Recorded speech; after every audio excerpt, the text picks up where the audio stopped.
Ayan, dahil dumating na yung 15 minutes, so pwede na nating tanggalin ito. Okay? Pwede na nating tanggalin dahil 15 to 18 minutes. So hindi pa siya umabot ng 18 minutes, tatanggalin na natin. Ayan, di ba?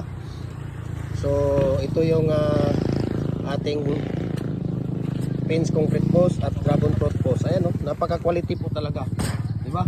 Kung maganda talaga ang molder, maganda din talaga ang quality ng ating dragon fruit post at saka Pins concrete post. Ayan, no? Oh. Sus. Grabe, no? No? Napakaganda. Ayan, no? Napakakinis. Saglit lang, ha. Ayan, no? Napakakinis, oh. Makikita ninyo yan dyan. Talagang makinis na makinis siya. Ayan. Okay? So, hila. Oh, di ba? Yun. So, yun po mga idol, no? Ayan, no? Tingnan niyo ang tubig. Kasi nilalagyan natin siya ng tawag dito, sako. Yung tubig, ayan, dumadaloy dito lang sa sako, no? Na-absorb. Iba nga dito sa ilalim, no? Na-absorb yan.